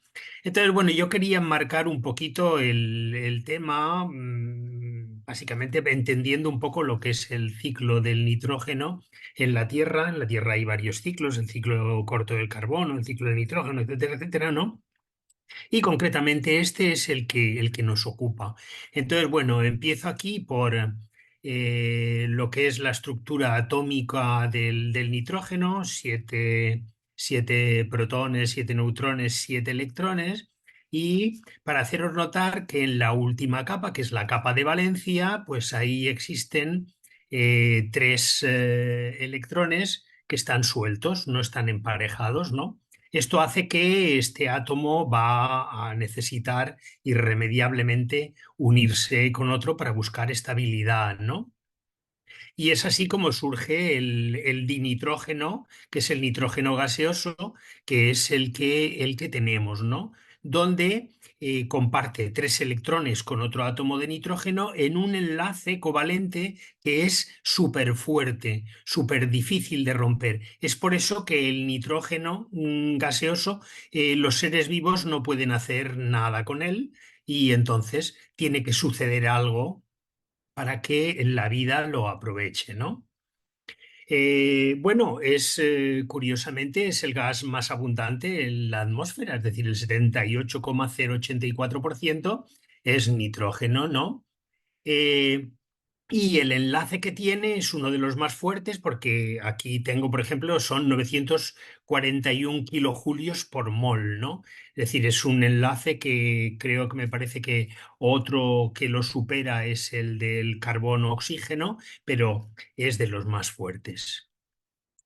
Entonces hubo que esperar a 350, bueno, hace 3.500 millones de años, a que aparecieran unos seres diminutos, las bacterias diazótrofas. Diazótrofas quiere decir que son comedoras de nitrógeno, que encontraron la forma de romper esta molécula para crear compuestos que la vida podría aprovechar, ¿no? Entonces, lo hace mediante una enzima que es la dinitrogenasa, ¿vale? Que es una proteína molibdeno y hierro, que lo que hace es este enlace triple del nitrógeno, pues romperlo y crear, aquí lo tenéis, es decir, primero crea la... Uy, aquí se me ha ido. me parece, la diacina y luego la hidracina y luego el amoníaco, ¿no? Estos son las bacterias nitrificantes. Entonces, bueno, a partir de esas bacterias es cuando se produce la fijación del nitrógeno atmosférico y es posible toda la eclosión de los seres vivos, porque el nitrógeno, por ejemplo, es un elemento totalmente básico en el metabolismo del mundo vegetal. A partir de él se crean proteínas, se crean enzimas, etcétera, etcétera. Y curiosamente, los agricultores son los primeros que lanzaron la idea de que las plantas podían fijar el nitrógeno. Y curiosamente también el mundo científico al principio se reía de ellos, ¿no? Y decía que eso era imposible. Entonces, ¿cómo? Bueno, aquí se crea una simbiosis perfecta, ¿no? Es decir, la planta libera productos fotosintéticos que atraen a las bacterias, la planta libera glicoproteínas para indicar a las bacterias el punto de ataque en la raíz, el rizobio excreta sustancias que ablandan la epidermis de la raíz y entonces se forman nódulos de bacterias que lo que se van a dedicar básicamente es a capturar nitrógeno y la planta le va a suministrar a su vez a esas bacterias, a estos nódulos, a esos rizobios, les va a suministrar oxígeno para que la nitrogenasa no se oxide y puedan tener acceso a oxígeno directamente, ¿no? Entonces, la proteína que se utiliza es la hemoglobina, que es una proteína muy parecida a la hemoglobina y que es la que se utiliza, por ejemplo, en la hamburguesa Beyond Meat para simular un sabor totalmente a carne y una textura, bueno, y que se parezca totalmente a la sangre, ¿no? Entonces aquí tenemos los procesos de nitrificación, es decir, cómo a partir del ion amonio se llega al nitrito y luego al nitrato, intervienen las nitrosomonas en una parte, luego la nitrobacter y luego el proceso de desnitrificación. Es decir, estos dos procesos se van a producir continuamente y gracias a eso no hay una depleción de la cantidad de nitrógeno en la atmósfera, ¿no? Entonces aquí tenemos el ciclo del nitrógeno. El nitrógeno, en principio, todo procede en la atmósfera, es decir, hay una fijación por las bacterias nitrificantes, pero luego también hay una serie de bacterias en el suelo que producen la captura de este nitrógeno, ¿no? Es decir, esto aquí se produce un ciclo prácticamente perfecto donde existe un equilibrio y este equilibrio siempre se ha mantenido. ¿Hasta cuándo? Bueno, aquí tenéis, por ejemplo, respecto a esto que había dicho, la cantidad de nitrógeno que puede fijar una leguminosa por hectárea. Y fijaos si os llama la atención que la alfalfa, por ejemplo, es capaz de fijar 465 kilos de nitrógeno por hectárea. El trébol rojo, 252 kilos de nitrógeno, quiere decir que esto demuestra evidentemente que son alternativas totalmente válidas para nitrificar el suelo, ¿no? Pero luego llega la rotura de este ciclo perfecto y es lo que nos va a ocasionar los problemas, ¿no? La primera ruptura del ciclo, pues evidentemente la producen el transporte, industria, centrales eléctricas, donde hay altas temperaturas que son las que van a facilitar que ese nitrógeno atmosférico también se rompa y cree compuestos que van a ocasionar el efecto invernadero. Luego, la segunda rotura comienza con la fertilización mineral. Estoy hablando antes de la creación de los fertilizantes sintéticos, ¿no? En un principio, por el 1800 y tal, se empezó a fertilizar, por ejemplo, con huesos machacados. Se esquilmaron hasta tumbas egipcias, hasta... Perdona, eh, Tony, no estás moviendo las diapositivas, entonces solamente estamos viendo la primera, no sé si estás pasando. no me digas, estoy pasándolas. No, pero es que no las estás. Mira, dale, ves abajo del todo que tienes, donde pone el 100% tienes tres iconos. ¿Dónde? Abajo del todo donde ves el 100%. está compartiendo pantalla. Sí, pero digo donde tiene, bueno, no las estás moviendo, las tienes que mover con el dedo. O sea, digo que a nosotros no nos importa, pero simplemente era para que lo ¿Con supieras. el dedo dónde? Es que Eh, no. ¿Ves? Tienes que ir tienes que ir a donde tienes las diapositivas, a donde tienes la diapositiva, al PPT, O tienes que sea, ir que tengo a... que volver oye, pues lo siento, pero Venga, no te preocupes. tenías que haberme lo Tira dicho así y ya está. antes, porque hemos avanzado mucho. No, es que Eh, no, me daba cosica. no, hombre, estoy que, a ver, ¿y ahora qué leches? Ya, no te preocupes, tira adelante y ya está. Mm, a ver, Y, Tony, ¿puedes poner la pantalla completa? Que la presentación sea toda la pantalla. que la presentación sea toda la pantalla. Bueno, es lo que creía que estaba haciendo. Ah, pues no. eh, es lo que creía que estaba haciendo. Pues, a ver, me voy a dejar de compartir y vuelvo a compartir. A ver,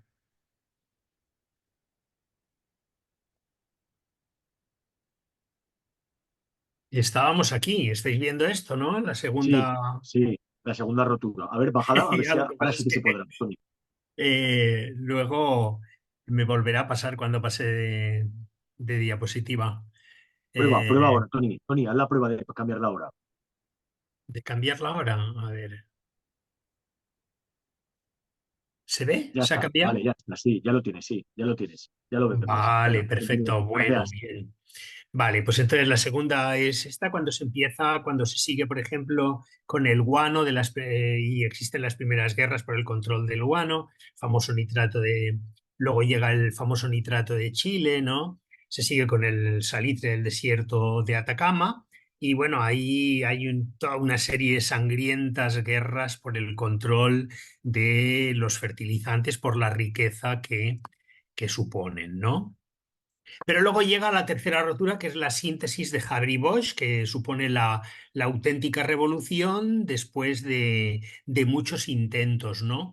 Claro, se crea un proceso que requiere una temperatura altísima, 350 a 550 grados, y luego una presión altísima, 140 a 320 atmósferas, ¿no? Utilizando además un catalizador que, pues, bueno, es bastante abundante, que es la ferrita, ¿no? Eh, Realmente el verdadero catalizador era el hierro, ¿no? Y después después de obtener el amoníaco, se obtiene el nitrato amónico. Entonces, consecuencia número uno de todo esto, emisiones directas, es decir, en la fabricación de los fertilizantes hay unas emisiones brutales, tal y como habéis visto, porque para obtener estas temperaturas y estas presiones se tiene que invertir una cantidad de energía que evidentemente es energía fósil, ¿no? Aquí tenéis un gráfico, por ejemplo, de lo que suponen las emisiones de óxido nitroso en la gestión agrícola del suelo en Estados Unidos, el 74% de las emisiones, ¿no? La consecuencia número dos, bueno, pues aquí tenéis un cálculo, por ejemplo, de lo que supone en energía la producción de una tonelada por ejemplo, de amoníaco. Son 9,296 megavatios. De una tonelada de ácido nítrico son 2,762. Y luego, si lo que quieres es nitrato amónico, pues ahí tienes, ¿no? Se producen, bueno, los datos que yo consulté, se estaban produciendo unos 100 millones en total a través del proceso de Haber-Bosch, ¿no? Y luego las emisiones de la fabricación representan un 5% en las emisiones antropogénicas, por ejemplo, y luego se está utilizando el 8,5% de la energía mundial, ¿no? En la obtención de estos fertilizantes. Y luego la consecuencia número tres, pues una serie de desequilibrios. Hay un desequilibrio de nitrógeno-carbono, cuando la proporción que consideramos correcta sería del 10 al 12, y luego un equilibrio mucho más crítico que es el de nitrógeno-fósforo, ¿no? Una correcta proporción de estos nutrientes es básica para conservar la biodiversidad tal y como está. ¿Qué pasa que si yo estoy añadiendo una cantidad de nitrógeno brutal, que se crea un desequilibrio que va a favorecer determinadas especies vegetales, las más nitrófilas, en detrimento de otras, ¿no? Pero además hay otra cosa, y es que nitrógeno tenemos absolutamente todo el que necesitamos y queremos en la atmósfera, pero el fósforo es un elemento mucho más crítico, mucho más difícil de conseguir y posiblemente en el futuro, si seguimos con esta cantidad de elaboración de fertilizantes artificiales, inorgánicos, algunas naciones van a tener evidentemente un problema con el fósforo, que es un elemento crítico. Porque el fósforo las plantas lo utilizan, por ejemplo, en el ciclo de Calvin, es decir, es un elemento totalmente imprescindible, ¿no? Y luego la consecuencia número 4, pues en los últimos 60 años se ha multiplicado por 10 los kilos de nitrógeno utilizados para fertilizar el trigo, por ejemplo, ¿no? Y una cosa curiosa, hay un estudio de la Universidad de Barcelona que habla que este aumento de utilización del nitrógeno para fertilizar lo que está produciendo es un aumento de la celiaquía, es decir, porque el exceso de nitrógeno transfiere al trigo eh, y a las harinas más gliadinas, ¿no? Que son unas proteínas que intervienen en la formación del gluten. ¿Qué pasa? Pues evidentemente, aunque están todavía por contrastar más los datos, pero sí que parece que hay una relación, aunque también intervengan otros factores. Aquí, por ejemplo, está la gráfica de el aumento en utilización del nitrógeno, el área de cultivo que, como veis, sigue prácticamente igual, y el rendimiento que curiosamente no está aumentando en proporción a la cantidad de nitrógeno que se está utilizando. Y es más, en los últimos años se produce incluso una disminución del rendimiento a pesar del aumento de fertilización, ¿no? Cosa curiosa. Y la consecuencia número 5, evidentemente, es la cantidad de nitrógeno que estamos dejando en la Tierra, ¿no? Es decir, 800.000 toneladas por año acaban en el medio ambiente desde el año 2012. Y la media de exceso, por ejemplo, en España es de 29 kilos por hectárea, pero hay sitios en la Comunidad Valenciana, son 61, en Murcia 41, ¿no? Y luego aquí tenéis la cantidad de nitrógeno por hectárea, cómo ha ido creciendo. Bueno, después hay una pequeña disminución, pero hay cifras brutales, como una cantidad media de 175 kilos por hectárea, es más incluso que lo que se permite para las zonas vulnerables, que es un máximo de 170. Con esto voy un poco a que con la reducción del uso de fertilizantes, pues había una reducción prevista de un 40%, posiblemente no sea suficiente. Es decir, hay realmente una necesidad del cambio de modelo agroecológico, ¿no? Y luego tenemos el elefante en la habitación, porque aquí hemos hablado de los fertilizantes inorgánicos, pero ahora tenemos el otro problema con los fertilizantes orgánicos, ¿no? Y tenemos el problema con la ganadería industrial, que es el elefante en la habitación, lo llamo yo, ¿no? Es decir, cada cerdo consume de promedio 2,5 kilos diarios, ¿no? Es decir, según las cifras oficiales, sobre 4 kilos de alimento por cada kilo de carne producida. Fijaos lo ineficiente que resulta. La alimentación es una alimentación fuertemente proteica porque queremos que el cerdo crezca en un periodo de tiempo muy corto, de aproximadamente unos 4 meses y medio, 5 meses en algunos casos, y necesita crear mucho músculo. Eh, Claro, pero resulta que el metabolismo del cerdo es incapaz de procesar toda la proteína que se le suministra, con lo cual elimina un 65% de esa proteína. Y ahí tenemos el problema. Es decir, la ineficiencia de su alimentación nos va a generar un problema de una sobrecarga de nitrógeno procedente de esta proteína, ¿no? Entonces, ¿aquí qué sucede con esto que vamos a utilizar como abono, ¿no? Bueno, pues debido a la alimentación y como parte de su metabolismo, los orines contienen una cantidad enorme de urea. Las heces contienen ureasa, una enzima que descompone la urea en amoníaco y en ion amonio. Y también nitrógeno orgánico en forma de aminoácidos, ¿no? Entonces vamos a tener ahí una cantidad de amoníaco y de ion amonio más o menos en equilibrio. Va a haber una emisión continua de amoníaco y luego al aplicar ese purín al suelo, rápidamente, por efecto de las bacterias, se va a oxidar y vamos a tener sucesivamente el ion nitrito y el ion nitrato. Y además, como estamos aplicando una cantidad brutal, 2,15 metros cúbicos por cerdo supone que, por ejemplo, si hay 40 millones, 40 plazas de cerdo, las estadísticas hablaban de 36 millones, ¿no? Pero posiblemente haya más. Pues multiplicad por 2,15 metros cúbicos y tenéis ahí un pequeño pantano de mierda, tal cual, ¿no? Entonces, el ion nitrato, claro, se utiliza el purín indiscriminadamente para fertilizar, pero ahí resulta que el ion nitrato es tremendamente soluble, es decir, la tierra no lo retiene y las plantas no lo van a aprovechar prácticamente. Con lo cual, para obtener un buen rendimiento tienes que aplicar unas dosis brutales, pero esto irá aparejado a unos lixiviados brutales también, ¿no? Eh, si a esto unimos que los mecanismos y métodos de aplicación son muy poco exactos, muy ineficientes, que es imposible controlar las cantidades de nitrógeno que tú estás vertiendo por hectárea, que además necesitas grandes extensiones de campos que están muchas veces muy lejos de tu propia granja.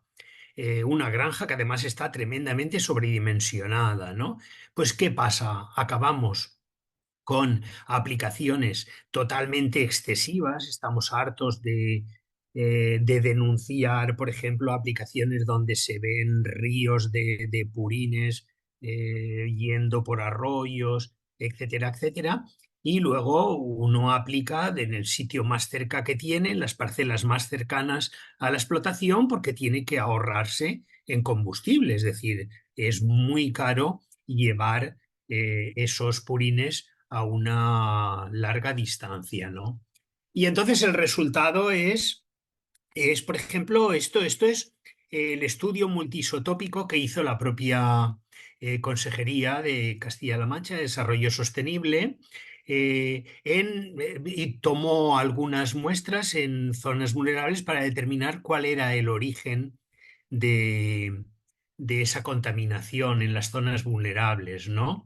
Bueno, antes de hacer una precisión, este cálculo está hecho y el cálculo de zonas vulnerables con la anterior legislación que marcaba que el límite estaba en 50 miligramos, ¿no? Pero ahí resulta que la nueva legislación obliga a declarar una zona vulnerable a nitratos cuando sobrepasa los 37,5 miligramos. Esa ley todavía no se ha aplicado ni se ha hecho una estimación, la nueva estimación de zonas vulnerables de acuerdo con esa ley. La consejera de Desarrollo Sostenible nos dijo que estaban en ello, pero evidentemente está claro que no.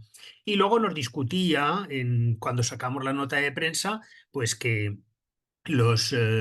la contaminación tenía un origen puramente agrícola. Sí, evidentemente es agrícola porque los purines se están utilizando también para fertilizar, pero además es que sus propios estudios multiisotópicos la desmienten de alguna manera porque va y resulta que el 70% de los análisis arrojan una mezcla de orgánico e inorgánico y de orgánico solo. Con lo cual desdice un poco sus propias cifras, ¿no? Aquí tenéis, por ejemplo, los resultados, pero bueno, hay un 70% de origen mixto y solamente un 30% atribuible únicamente a inorgánico. Y luego, claro, pues nos encontramos con casos hirientes. Por ejemplo, el caso de Torrejoncillo del Rey, con una captación contaminada por la granja de Hermanos Mata, que está en el pueblo al lado, en Huerta de Obispalía, que tras la demanda del ayuntamiento, consiguió tumbar la autorización ambiental integrada porque no había ponderado los efectos sinérgicos y además las analíticas demostraban que el origen de la contaminación de su captación estaba precisamente en la granja de Huerta de la Obispalía, ¿no? Pero bueno, la propia Junta recurrió después en contencioso y lo que pasa es que luego efectivamente perdieron y sigue firme que tumbaran la autorización ambiental integrada. Otra cosa es si la granja realmente ha dejado de funcionar o no. Eso es algo que no sabemos. Se nos olvidó de preguntarle a la consejera, pero mucho me temo que igual no. Tenemos el caso de Salmeroncillos de abajo, por ejemplo, 2 años sin agua potable. Eh, Nos llaman los vecinos porque tenían sospechas de que la granja que había ahí podía ser la balsa de Purines, el origen de su contaminación. Empezamos a hacer averiguaciones y ¡tate! ¿Qué nos encontramos? Pues va y que nos encontramos con una granja que estaba funcionando sin autorización ambiental integrada. Una granja que en principio estaba autorizada para un número de cabezas y que la estaba duplicando o triplicando, pero no solamente eso, sino que esta granja estaba funcionando sin autorización ambiental integrada un número indeterminado de años. Y porque la explotación inicial me parece que era del 2009-2010 y desde entonces, pues evidentemente había un cambio de orientación zootécnica y nadie se había preocupado por qué estaba pasando en esa granja. Fruto de nuestra denuncia ha sido una sanción que se ha reducido a 20.000 euros porque, según la consejería, no estaba demostrado que la balsa fuera el origen de la contaminación de la captación de agua, tal y como nosotros alegamos al personarnos como parte interesada en el proceso. Pero bueno, no nos dieron la razón y ahí se quedó. Y nosotros decíamos, pero bueno, si no habéis hecho una analítica, ¿cómo leches sabéis si ha causado daño ambiental el carecer de autorización ambiental integrada o no? Pues bueno, ahí nos quedamos, ¿no? Y luego tenemos casos, pero hay multitud de ellos, ¿no? De muchos municipios que están en el filo de la navaja, pero lo peor de todo es que son sabedores de ello y no se atreven a meter mano al problema. Tenemos el caso de Carboneras. Ahí en Carboneras yo solía hacer periódicamente las analíticas de todos los manantiales de la zona y bueno, yo me encuentro con la sorpresa de que todos estaban bastante por encima del límite permitido de nitratos. Estamos hablando de 56, 62, 75 miligramos por litro. Y denunciamos el hecho, denunciamos además que ahí se estaban aplicando los purines de una manera totalmente irregular, porque habíamos hecho varias denuncias, pero el ayuntamiento salió a la palestra defendiendo que se estaban haciendo todas las cosas bien y que el agua del municipio, atención, el municipio cambió su captación ya porque sobrepasaba el límite permitido. Y tras cambiar su captación y además tener que hacer mezcla de manantial y de pozo para bajar los niveles de nitrato, todavía seguía teniendo unos niveles de, me parece que eran 37 miligramos por litro, con lo cual estaban un poquito ya rayando otra vez los problemas, ¿no? Eh, y bueno, ahora tenemos amenazas emergentes, porque claro, este problema de los nitratos lo atribuimos a la fertilización inorgánica, también a la ganadería industrial, pero mirad esta foto que aquí está sacada del geoportal y son los puntos donde se están aplicando lodos en la zona entre Camporrobles, Mira y Villargordo, donde recientemente ha sido aprobada como proyecto prioritario una planta que ellos llaman de valorización agrícola, que consiste en tratar, bueno, en acumular, tal con la mafia con la que están funcionando, en acumular lodos, ¿no? De todo tipo. Bueno, este es el mapa donde se están actualmente. No, actualmente no. Este mapa es del 2023. todavía no tenemos los datos actuales, ¿no? Es decir, estos son los lodos que se están aplicando.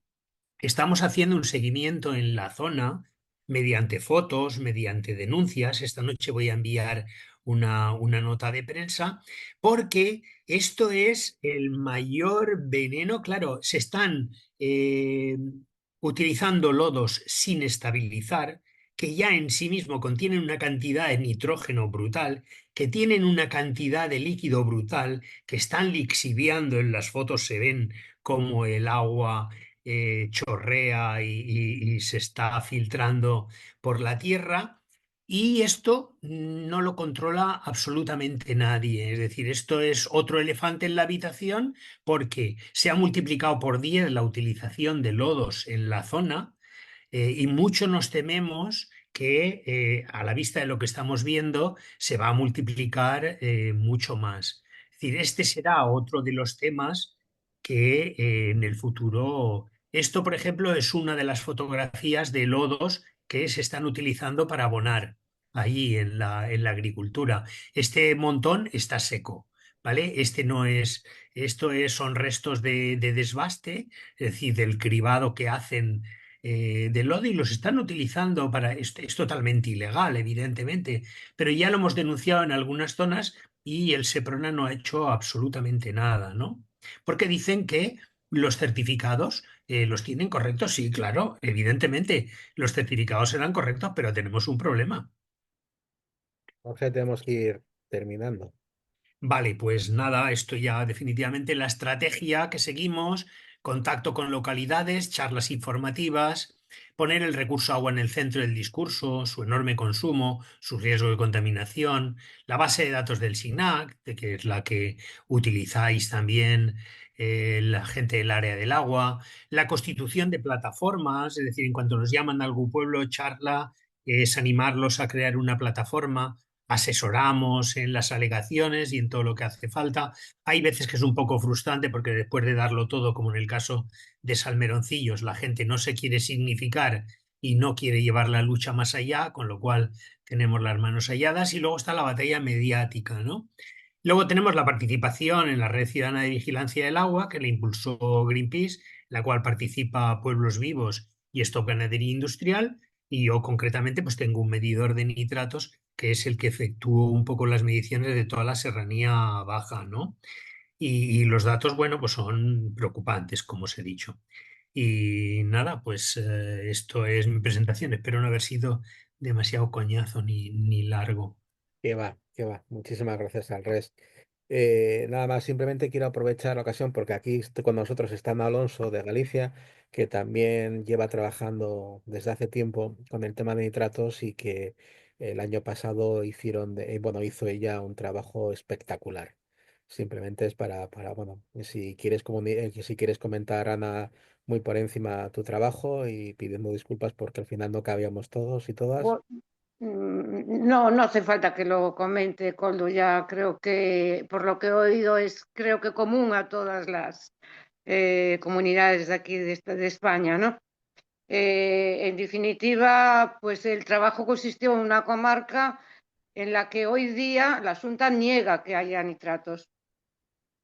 Y bueno, pues se ha demostrado que un 60% de las aguas están contaminadas, aguas superficiales, ¿eh? Y ahí está. No sé lo que va a pasar. No sé si llegaremos a algo, a nombrar zona vulnerable, porque la Xunta pretende nombrar otras zonas, que no es esa. No sé cómo explicarlo. Yo es que soy más técnica que otra cosa. Pero bueno, tenemos la comarca de Aldeza tiene casi 500.000 cerdos. No sé, o sea, está totalmente ocupada por ganadería, totalmente. Entonces, y bueno, y despoblada también, esa es otra de las cosas. Y hay un personaje que es el dueño y señor de toda la zona. Imposible hablar con los ganaderos, lo estaba oyendo a lo del bloque. Me creo todo, en este momento de la vida me creo todo. ¿Qué te voy a decir en el momento que estamos? Me puedo creer todo. ¿m? Se basa en votos y da igual lo que sea. Ya, estoy un poco decepcionada con el tema, pero bueno. ¿M? Y no sé, que hay nitratos. Y aquí en Galicia, además, cada vez más se cambia lo que es monte, se alquila el monte comunal, ¿no? Por agricultura, sobre todo vides en este momento. Hay una invasión de agricultura, de viña, de aguacates, en fin, nos están dejando sin monte. ¿Mm? Nada, hay que estar ahí y hay que intentar convencer de que por ahí no se va a ningún sitio. ¿Mm?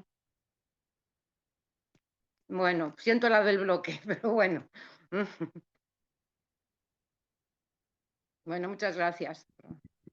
Gordo, dale al micro que no se te oye. Nada, que digo que está Pilar aquí con la mano levantada, que Pilar no la conocéis. Mm, Pilar es de la Sociedad de Agricultura Ecológica de España, mm, y es una gran amiga mía.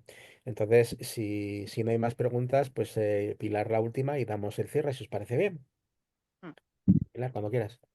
Bueno, lo primero quería agradecerte que nos invitaras a participar en esta sesión, porque a la compañía de las pifas la he oído poco, pero a los compañeros de nitratos he podido escucharles completamente y me ha parecido muy interesante el abordaje, porque es un tema muy oscuro al que se le da muy poca visibilidad, porque además en el mundo rural se procura no pisar callos con estos temas y entonces, pues al no querer pisar callos, está agrandándose cada vez más el problema. O sea, nosotros desde el planteamiento de la SEAE, precisamente lo que estamos es queriendo eh, abordar esta contaminación con modelos que no la extienden más, como es la producción ecológica y sobre todo de cercanía, etcétera.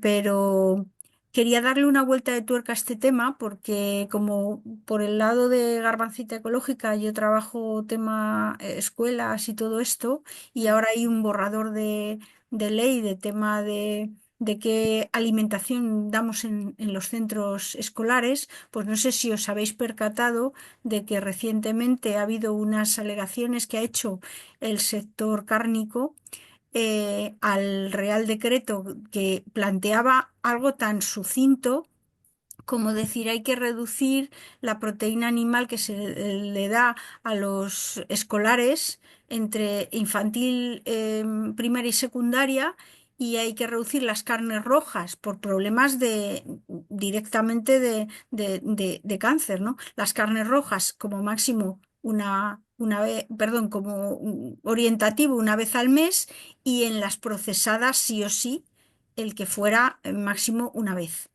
y han levantado el grito en el cielo diciendo que eso no se podía hacer porque además utilizando argumentos torticeros como que es que los niños y niñas, sobre todo que tienen familias de escasa renta, pues que entonces si no comen esas proteínas en el colegio no van a tener un desarrollo adecuado, cuando además está vinculado, precisamente hablando de nitratos, o sea, toda la parte de embutidos y de alimentación procesada precisamente se están manteniendo como conservante, se le está echando nitratos y nitritos. Y Mm, algunos ya decimos que a las escuelas infantiles habría que poner eso muy escandalosamente en alerta, igual que se ponen las acelgas y las espinacas por la misma razón, que se dice que tiene muchos nitratos. Pues habría que hacerlo igual. Entonces, la otra vuelta de tuerca, a mi juicio, es y seguir insistiendo que también las organizaciones agrarias que no quieren entrar en este tema ponen el grito en el cielo en que hay que reducir el consumo de carne. O sea, si no hay una reducción del consumo de carne para que podamos pagar el precio que se merece cuando comemos carne, aquellos que queramos mm, comer carne, no podemos acabar con la industria de las grandes granjas porcinas ni de la integración de la ganadería, que ese fue el comienzo de las granjas porcinas, porque en la integración, como decían hace un momento, en el mm, fondo muchos ganaderos es que dependen de una gran industria que le pasa los animales, le pasa la alimentación, y al final tienen que dar unos resultados y ellos tienen todas las de perder con respecto a todo lo que son contaminantes. Por eso te encuentras granjas que no tienen los permisos dados, porque quien los tiene que pagar es el ganadero, no quien se está beneficiando del modelo de integración. Y entonces, claro, todas esas cosas pues se suele mirar para otro lado por parte del mundo rural porque pierden votos. Pierden votos las organizaciones agrarias y pierden votos los que se apoyan en el sector agrario, pero ese perder votos a corto plazo se está convirtiendo en que la mayor parte de los cánceres y de los problemas de salud se están dando en esas zonas donde las aguas están contaminadas. O sea que el tema es muy grave y muy serio. Y por eso os agradezco mucho el grupo de trabajo de hoy. Y me gustaría, si se puede, porque he visto que estabais poniendo por ahí que ibais a compartir la la proyección que había hecho Tony. Como nosotros no estamos en el área de agua vuestra, si fuera posible, sí que nos gustaría tenerla porque este trabajo me parece que hay que seguirle dando bola y hay que denunciar mucho. Y el trabajo que hacéis de denunciar y de ir picando en cada sitio, pues es muy de agradecer, la verdad. Muchas gracias. Si Tony no tiene ningún inconveniente de compartirla, pues la compartiremos aquí en La Pida. Tú ya sabes, tú tienes mi teléfono, tienes todo. Tony, me imagino, Tony, si no te importa compartir la presentación pues ya está. Ningún problema. Además, yo le he fusilado 3 o 4 diapositivas a mi profesor de química de la universidad, con lo cual Bueno, pues si queréis, hacéis el cierre Nacho y tú, y simplemente a nosotros, al resto, pues nos emplazamos para la próxima que haremos dentro de 2 meses, ya sería ya en junio. Pues cerráis vosotros, que sois los protagonistas, o deberíais haber sido. Nada, daros las gracias únicamente, yo incidir en que creo que este tema, de tan grave que es y al mismo tiempo de tan comprensible que es para la gente, creo que es un camino muy interesante que tenemos que dar. O sea, yo creo que hay otros temas, digamos, del ámbito ecologista que son más complejos, tanto a nivel político como a nivel, pues eso, de ecosistemas, que requieren, digamos, mayor interés. Igual no todo el mundo tiene acceso fácil, ¿no? A determinadas reivindicaciones, pero a estas sí, porque que haya municipios donde no puedan beber agua de grifo porque está contaminada por no sé qué contaminantes de la agricultura y de la ganadería industrial, es algo que entiende todo el mundo, ¿eh? Todo el mundo. Entonces yo creo que asociar esto con los temas de salud y con la falta de soberanía que tenemos en general para defendernos, ¿no? Y para que el principio de precaución sea extendido y que quien contamina paga, etcétera, creo que es un campo ganador, ¿eh? Perdonadme las comillas y la adjetivación. Entonces, nada, que seguimos. Luego, además, como es algo que se trabaja a nivel local, pero es un tema de interés internacional que está además sujeto a debate absoluto, porque esto último que has comentado tú, Pilar, es un tema fundamental, ¿eh? El tema de la carne, de las proteínas, de dónde vienen, de qué tipo de producciones ganaderas, de la deforestación, de los ecosistemas. Y tiene totalmente que ver con esto, ¿eh? Y si en España además somos el productor por excelencia ganadero de carne de Europa, pues en fin, que tenemos un deber, ¿no? Que coger este tema y cómo lo estamos haciendo, ¿eh? O sea, que yo en ese sentido estoy contento que en Ecologistas en Acción es un tema que se trabaja en la medida de nuestras posibilidades y que se va a seguir trabajando, ¿no? En la medida que tengamos a futuro y es un tema que va a dar mucho juego y no hemos hablado del biometano y el biogás, los proyectos asociados a la ganadería industrial, que también es un tema que ya está encima de la mesa y que afecta a un montón de municipios, pero vamos, que es un tema que es muy importante y que seguiremos trabajando. Así que nada, agradecemos a la Comisión, al área de agua y que seguimos charlando de esto, vamos, que damos que es un tema transversal, que toca mogollón de cosas. Ujú. Sí, yo completamente de acuerdo con Nacho en el sentido de que el tema que vincula a la gente es el tema de la salud y el tema del problema que tienen en proximidad, porque hay otro discurso que yo intento dar también, que intentamos dar continuamente, que es el tema del impacto global de lo que es de la ganadería industrial, ¿no? No solamente a nivel de proximidad, sino a nivel de planeta, ¿no? Pero evidentemente es algo mucho más abstracto y lo que mueve a la gente es su agua. Y ahí centramos la lucha. Sí, y seguiremos también, evidentemente, no queda otra.